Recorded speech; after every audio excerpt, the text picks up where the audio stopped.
Halo, jumpa lagi di kelas literasi finansial dan investasi bersama Diana Asfa Institute. Aku mau bagikan materi hari ini tentang literasi finansial dan investasi digital ya, literasi finansial dan investasi digital.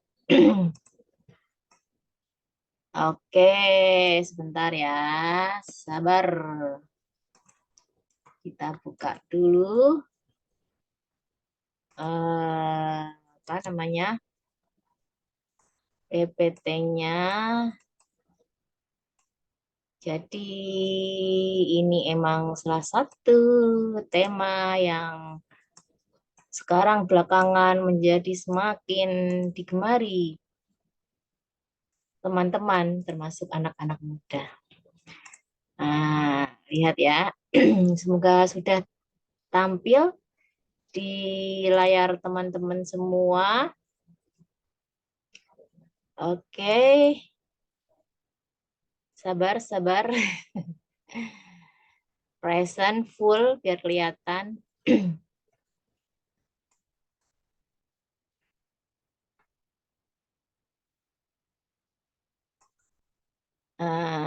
Oke, full screen ya, biar lebih jelas tulisannya dan lebih enak juga neranginya. Jadi untuk para investor baru nih yang mau tahu literasi finansial dan investasi digital, boleh merapat ke sini untuk tahu lebih jauh. Jadi agendanya apa? Hari ini kita bicara tentang apa itu investasi digital, terus jenis-jenisnya apa aja, kemudian tipsnya dan apa yang mana yang lebih menguntungkan ya. Saya Dianavi, entrepreneur, saya sudah di entrepreneurship ini lebih dari 15 tahun, jadi aku bantu orang-orang untuk mengembangkan life skill mereka dan entrepreneurship, pengembangan entrepreneurship-nya.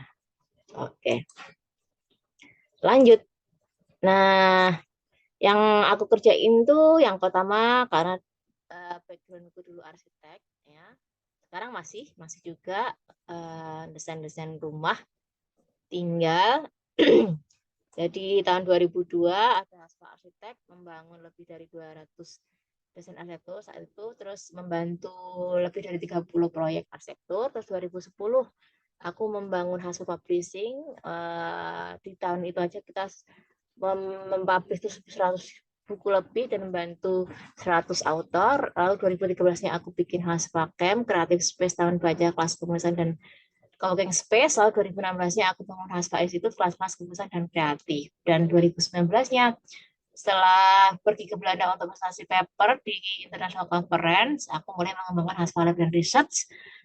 Sudah ada lebih dari 27 International Conference paper akademik dan juga bikin startup bootcamp gitu. Sekarang masih terus dikembangkan.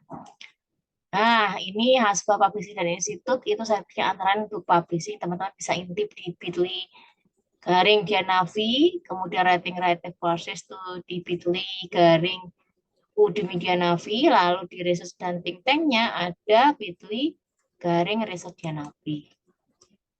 Dan kita hari ini mau bahas tentang finansial dan investasi. Kalau dokter itu peduli dengan kesehatan kita, maka ahli finansial itu peduli dengan kemakmuran kita.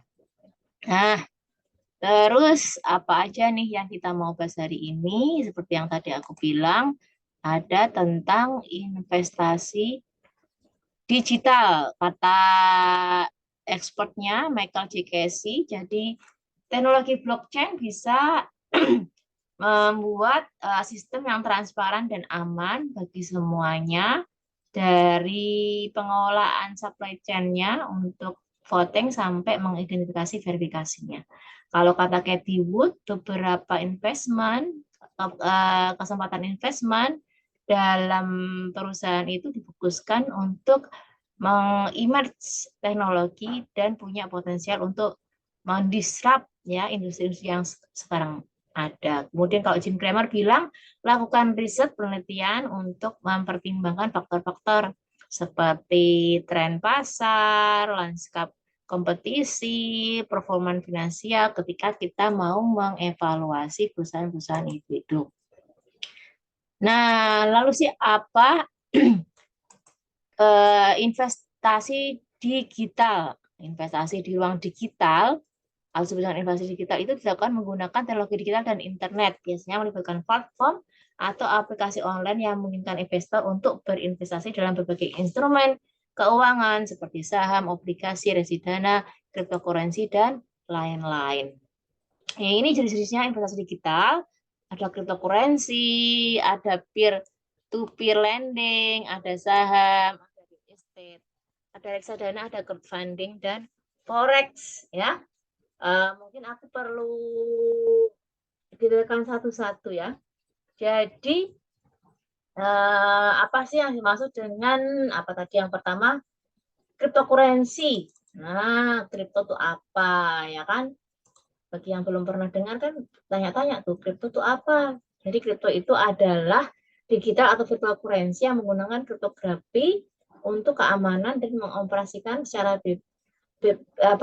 merdeka dari bank sentral. Jadi karakteristik utamanya menggunakan cryptocurrency termasuk desentralisasi, anonymity, security, speed, low fees, dan investment, international trade, payment method, store of value. Ya. Tapi kalau kita lupa passwordnya, itu bisa hilang semua darinya. Keuntungan cryptocurrency adalah kemampuan menghindari biaya dan birokrasi yang terkait dengan perbankan dan transfer uang internasional serta mampu memungkinkan transaksi anonim ya. Tapi cryptocurrency punya beberapa resiko termasuk volatilitas harga yang tinggi, keamanan tidak jamin dan potensi penggunaan untuk tujuan ilegal. Dalam investasi cryptocurrency, investor perlu memahami risiko dan potensi keuntungan serta melakukan riset dan analisis yang cermat sebelum memutuskan untuk berinvestasi. Perlu diingat bahwa investasi cryptocurrency cenderung lebih spekulatif dan berisiko tinggi dibandingkan dengan investasi tradisional, sehingga investor harus mempertimbangkan dengan cermat profil risiko dan tujuan investasi mereka. Tips: kalau kita mau beli cryptocurrency, lakukan riset dan analisis, pilih platform perdagangan yang terpercaya, pertimbangkan diversifikasi portofolio, pertimbangkan risiko investasi, terus simpan cryptocurrency dengan aman ya dan terhindar dari risiko pencurian. Misalnya gunakan hardware wallet ya. Kemudian jangan berikan informasi pribadi pada private key pada orang lain. Kemudian ikuti berita dan tren pasar supaya membantu dalam mengambil keputusan investasi yang tepat dan mengurangi risiko investasi. Sebaiknya kalau membeli cryptocurrency harus hati-hati dan cermat ya. Kemudian tantangannya kalau membeli cryptocurrency itu volatilitas harganya sangat volatil, fluktuasi harga sangat tinggi dalam waktu yang singkat. Tentang ini buat investor merasa tidak nyaman dengan risiko tinggi. Terus keamanannya, karena sifat digitalnya, cryptocurrency dapat mudah diserang oleh hacker atau penjahat cyber sehingga menyebabkan risiko kehilangan investasi. Kemudian secara regulasi tidak diatur oleh otoritas pemerintah seperti mata uang sehingga regulasi terhadap cryptocurrency masih sangat terbatas ya. Likuiditasnya, kemampuan untuk membeli dan menjual cryptocurrency dengan cepat dan mudah, memiliki pasar yang aktif dan mudah dijual. Sedangkan cryptocurrency yang kurang liquid dapat mengalami kesulitan dalam menjual atau mencairkan investasi. Lalu investasi cryptocurrency ini bergantung pada teknologi blockchain yang kompleks dan masih dalam tahap pengembangan. Kemudian cryptocurrency ini asetnya masih baru dan kompleks sehingga memerlukan pemahaman yang cukup ya untuk bisa berinvestasi dengan bijak. Dalam menghadapi tantangan ini maka kita perlu riset dan analisis. Nah, juga diversifikasi portofolio ya. Jadi menaruh investasi di berbagai tempat. Kemudian meningkatkan keamanan Pastikan menggunakan platform perdagangan yang terpercaya dan aman, gunakan wallet yang aman dan terlindungi dari serangan hacker. Lalu ikuti regulasi ya, ikuti aturan yang berlaku dan mencari likuiditas. Karena itu pilih cryptocurrency yang memiliki pasar yang liquid dan mudah dijual. Terus belajar dan perbarui pengetahuan, kemudian sehingga kita bisa mengurangi risiko dan meningkatkan potensi keuangan, keuntungan. Itu tadi tentang cryptocurrency. Sekarang kita bahas tentang saham ya. Jadi saham itu apa? Saham adalah instrumen keuangan yang mewakili kepemilikan sebagian dari perusahaan. Pemegang saham memiliki hak atas keuntungan perusahaan serta hak suara dalam pengambilan keputusan perusahaan. Saham umumnya diperbankan di bursa saham, di mana investor dapat membeli dan menjual saham pada harga yang ditentukan oleh permintaan dan penawaran pasar. Harga saham dapat dipengaruhi oleh berbagai faktor, termasuk kinerja perusahaan, situasi ekonomi dan politik, dan sentimen pasar. Investasi dalam saham memberikan potensi keuntungan lebih tinggi daripada investasi tradisional, seperti deposito atau obligasi, tapi juga risikonya lebih besar, ya, karena termasuk volatilitas harga, risiko pasar, dan risiko perusahaan.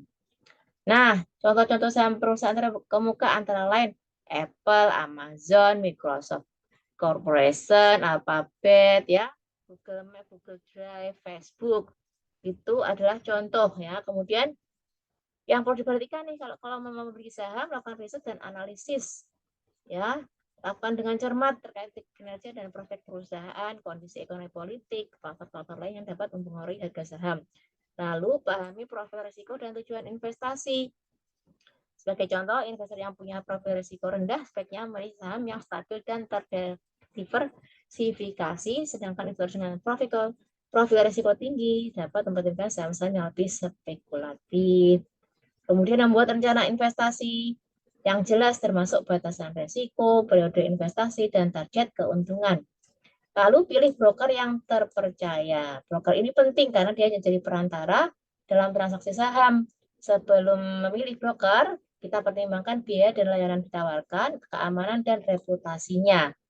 Lalu kita perlu mengelola resiko, termasuk resiko pasar dan resiko perusahaan. Kemudian mengikuti berita dan tren pasar, ya, terutama terkait perusahaan Indonesia yang menjadi target investasi. Lalu memantau investasi secara berkala, termasuk memperbarui riset dan analisis, dan melakukan rebalancing portofolio jika diperlukan. Nah, tantangannya kalau kita mau beli saham, volatilitas pasar, harga saham bisa berubah dengan cepat, tidak terduga, akibat berbagai faktor seperti kondisi ekonomi, politik, perubahan dalam perusahaan, ya, menyebabkan kerugian yang signifikan bagi investor. Lalu saham bisa terpengaruh oleh resiko yang terkait dengan perusahaan seperti ketidakpastian bisnis, kebangkrutan, perubahan manajemen perusahaan. Lalu investor juga menghadapi keterbatasan informasi dalam melakukan analisis saham, ya. Kadang-kadang ada perusahaan tidak terbuka secara publik sehingga keputusan kita tidak bisa optimal dan berdampak buruk pada investasi. Tantangan lainnya adalah biaya investasi meliputi biaya transaksi, biaya komisi, biaya administrasi. Ini bisa mempengaruhi keuntungan investasi dan sebaiknya dipertimbangkan sebelum membeli saham. Faktor lainnya adalah emosi dan psikologis karena kalau ada rasa takut, serakah, kesalahan dalam pengambilan keputusan ini akan mempengaruhi performa investasi secara keseluruhan. Nah, untuk menghadapi tantangan tersebut, kita perlu untuk menyusun rencana investasi yang jelas, ya, termasuk mempertimbangkan profil risiko, periode investasi, target keuntungan, diversifikasi portofolio, lalu melakukan risk analisis yang cermat terkait perusahaan, industri, kondisi pasar, lalu memilih broker yang terpercaya dan mengelola risiko dengan bijak. Selanjutnya, mengendalikan emosi dan psikologis, mengikuti berita dan tren pasar, ya. Dengan begitu kita akan berinvestasi dengan baik. Lalu berikutnya apa? Ada reksadana.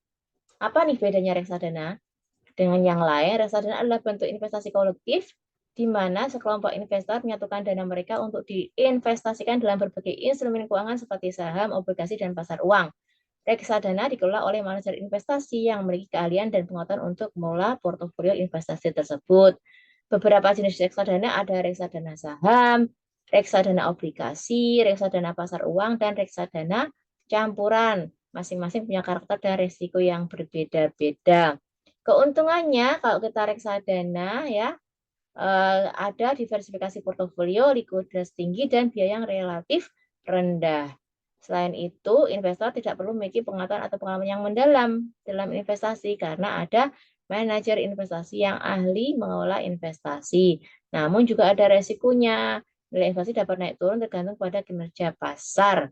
Selain itu, biaya investasi dan manajemen reksadana dapat mempengaruhi pengembalian investasi. Untuk memilih reksadana yang tepat, kita perlu memperhatikan profil resiko, tujuan investasi, dan kinerja reksadana. Contoh reksadana di Indonesia ada reksadana pasar uang, ya.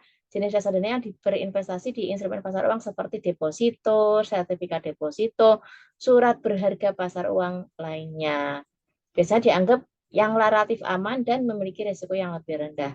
Lalu ada reksadana obligasi, baik obligasi pemerintah maupun perusahaan swasta, dianggap sebagai investasi yang lebih stabil dan berpotensi memberikan imbal balik yang lebih tinggi daripada reksadana pasar uang.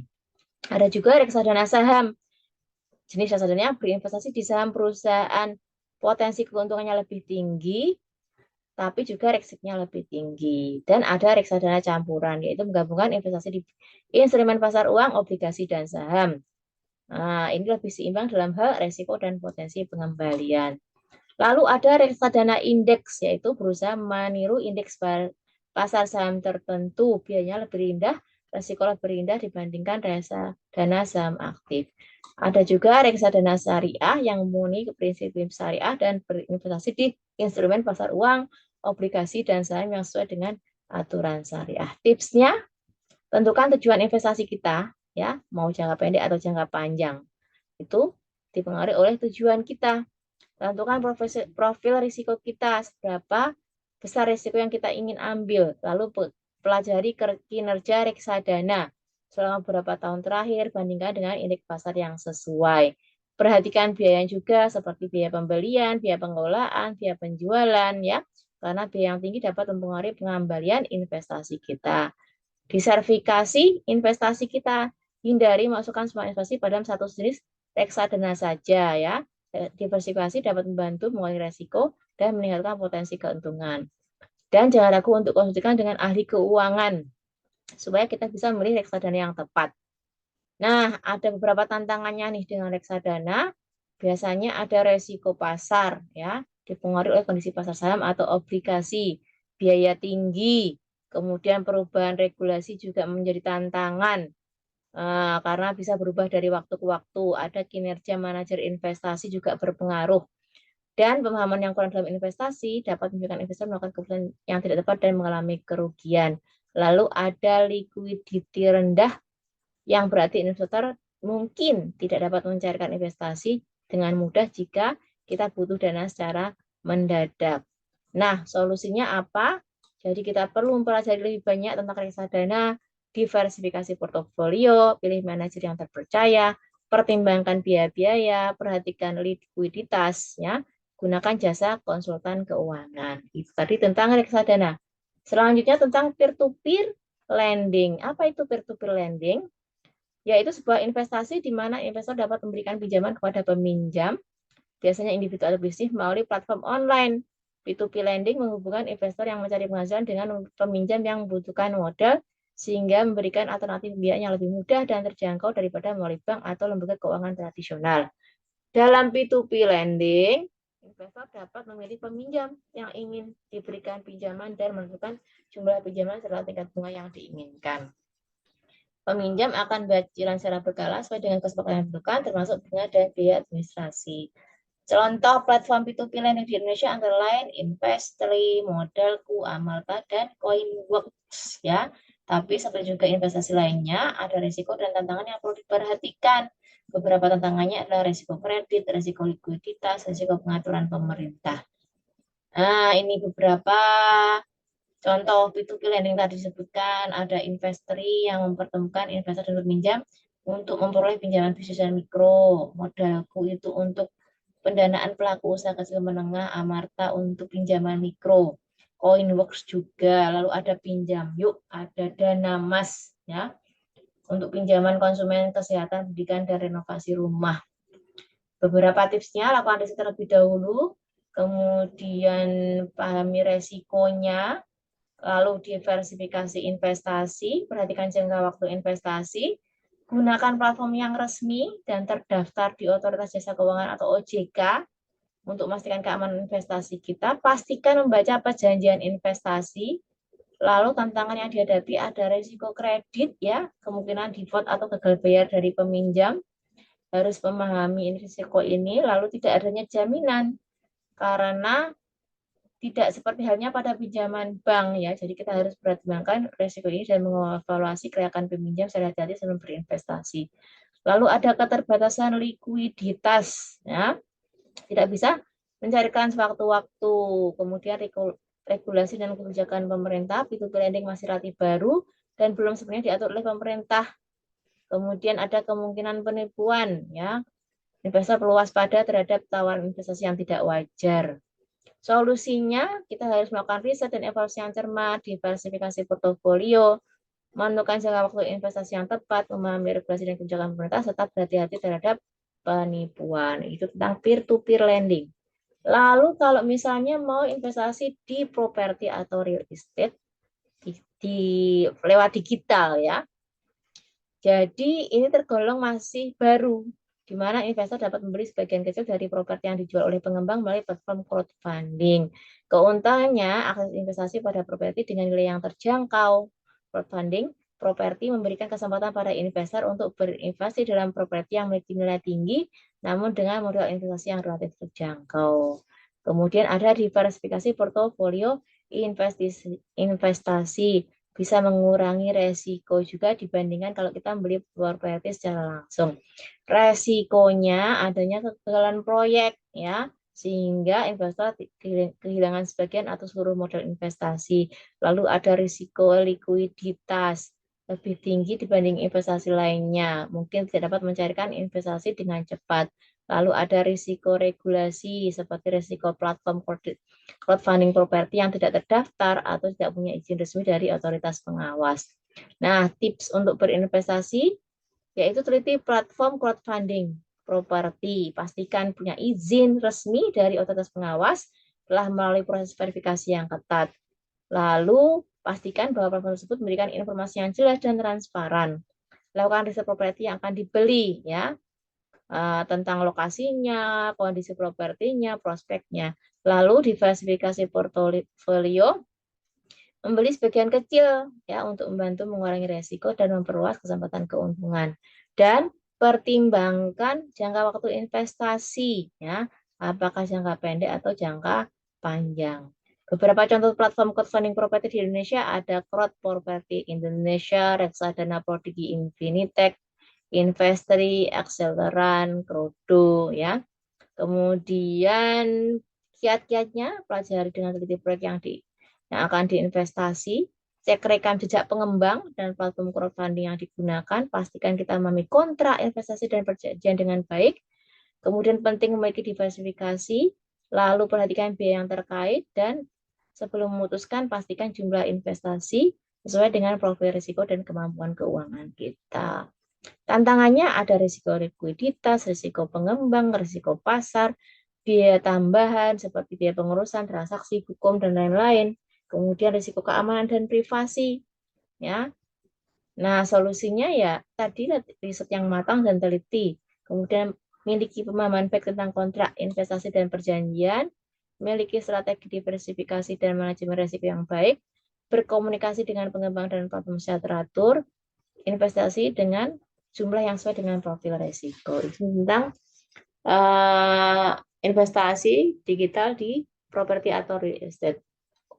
Terus kalau investasi digital di bidang crowdfunding pada proyek-proyek atau perusahaan kecil menengah itu ada juga ya, misalnya startup teknologi, proyek kreatif seperti film independen, musik dan seni, usaha mikro kecil seperti makanan, minuman, produk fashion dan lain-lain, proyek real estate, kemudian program sosial lingkungan seperti pendidikan dan perlindungan hewan, Nah, itu tipsnya, teliti proyek atau bisnis yang akan diinvestasikan. Pahami model bisnis proyeknya, bisnis tersebut, potensi keuntungan risiko, serta rekam jejak pengembang dan pemilik bisnis. Pastikan platform crowdfunding yang digunakan terpercaya dan memiliki izin resmi dari otoritas yang berwenang. Investasikan hanya jumlah uang yang siap untuk kehilangan karena investasi crowdfunding memiliki risiko yang cukup besar. Diversifikasi portofolio untuk mengurangi risiko kehilangan. Investasi pada satu proyek, lalu pelajari aturan investasi dan hak kita sebagai investor. Pertimbangkan untuk bergabung dengan komunitas crowdfunding untuk mendapatkan informasi dan syarat. Nah, selanjutnya yang bisa kita lakukan adalah tuh lihat ada beberapa contoh platform fintech ya, ada crowdfunding properti, kemudian seperti Tunaiku, Urban Indo, Krode, ada crowdfunding bisnis seperti Krodo, Goget Funding, Kickstarter, ada crowdfunding sosial seperti kitabisa.com, sedekah kita.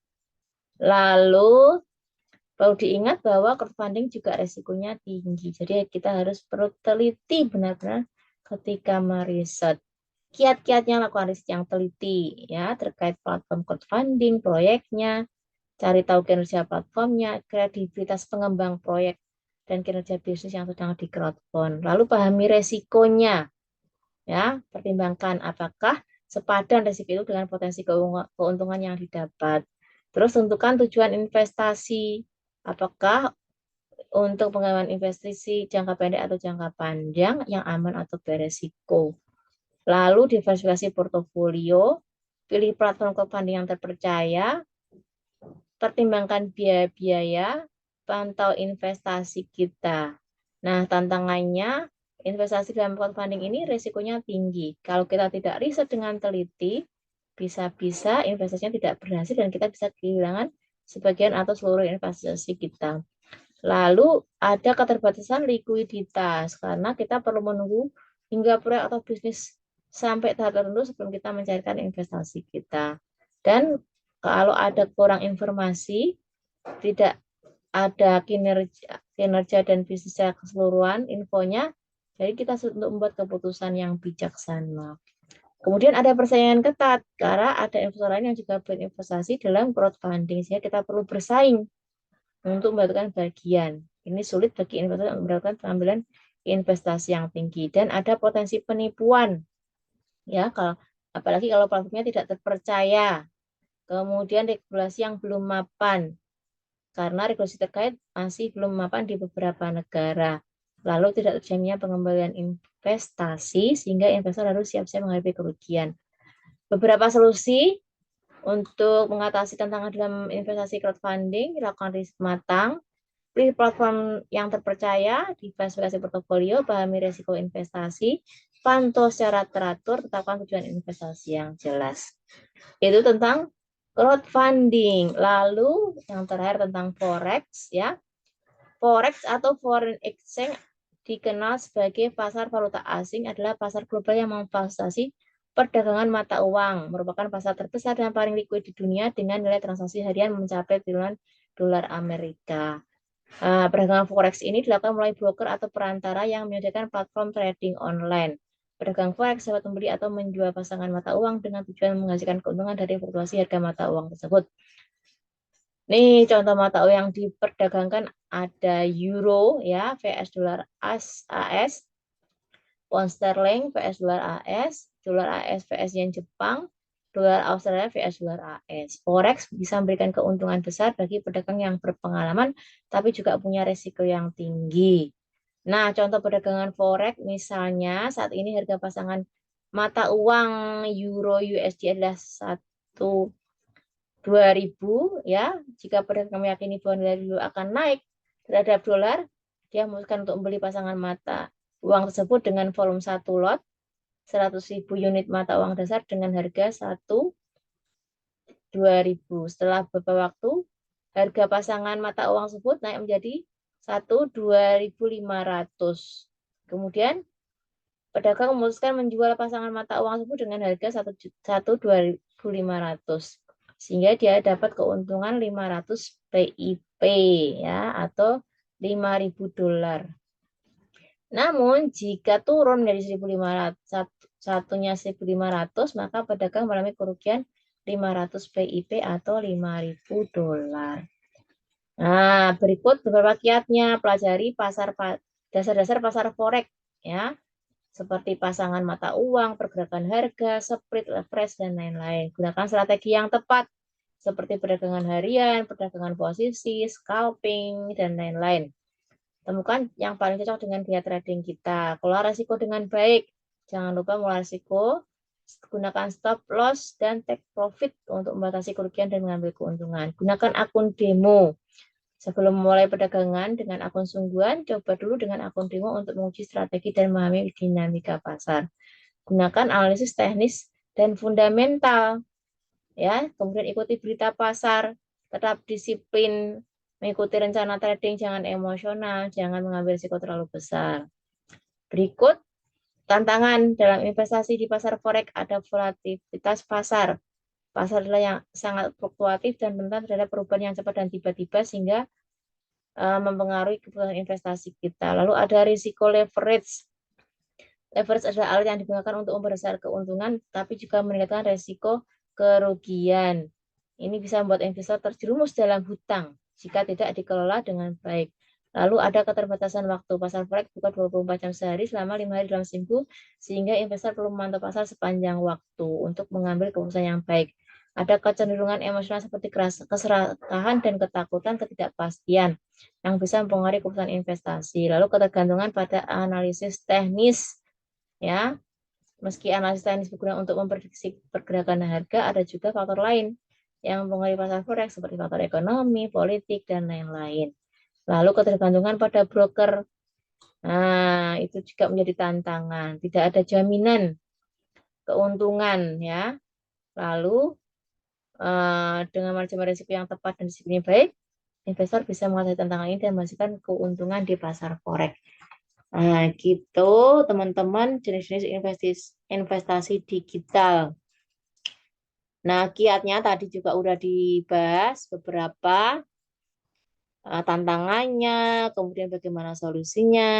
Ini beberapa kiat yang lain tentang terkait dengan investasi. Jadi ada namanya rule 50 30 20. Jadi maksudnya adalah 50% dari penghasilan kita itu ya seharusnya untuk kebutuhan kita. Lalu 30%-nya baru kepada yang kebutuhan sekundernya. Nah, 20%-nya itu untuk saving dan investment, tabungan dan investasi gitu.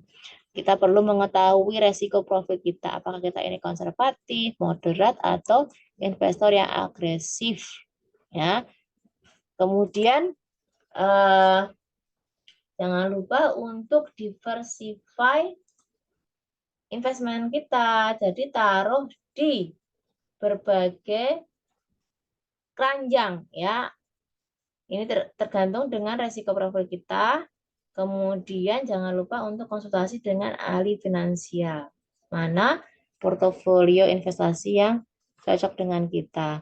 Jadi mungkin ada yang kita taruh di kripto, ada yang ditaruh di saham, ada yang taruh di reksadana, ada yang di P2P, ada yang di crowdfunding, ada yang di forex gitu ya. Kita taruh di tempat-tempat yang berbeda sehingga kalau dari suatu di tempat yang satu, kita masih aman di tempat yang lain. Diversifikasi. Nah, lanjut. Yang perlu kita juga perhatikan adalah, nah, kita harus punya pemikiran jangka panjang, ya. Lihat trajektorinya, up dan down-nya, kemudian karena kita berinvestasi jangka panjang, ya jangan tergesa-gesa untuk mendapatkan hasilnya secara instan. Nah, kemudian kalau ada pertanyaan mana yang lebih menguntungkan antara investasi jangka pendek atau investasi jangka panjang. Jadi sebenarnya tergantung berbagai faktor seperti kondisi pasar, jenis aset yang diinvestasikan, dan strategi investasi. Namun secara umum investasi jangka panjang cenderung memberi keuntungan lebih besar dibandingkan dengan investasi jangka pendek. Volatilitas pasar dan fluktuasi harga dapat menjadi lebih terkendali dalam jangka waktu yang lebih lama dan lebih banyak kesempatan untuk melakukan potensi pertumbuhan dan keuntungan jangka panjang. Kalau dalam jangka pendek, perubahan harga pasar yang signifikan dapat membuat investor kehilangan uang atau memaksa mereka untuk keluar dari investasi sebelum waktunya. Namun, jenis investasi dan tujuan investasi seseorang juga mempengaruhi pilihan investasi jangka pendek atau jangka panjangnya. Misalnya kalau mereka mau segera dibuat untuk bayar sekolah atau mau bikin sesuatu yang butuh dana cepat, yaitu dia nggak bisa jenis investasi jangka panjang. Kecuali kalau mereka yang mau pensiun, uangnya nggak segera dibutuhkan, bisa untuk investasi jangka panjang. Nah, itu ya teman-teman tadi beberapa insight mengenai investasi, investasi digital. Semoga berguna dan jangan ragu untuk menghubungi kami untuk kegiatan-kegiatan dan program-program berikutnya. Terima kasih.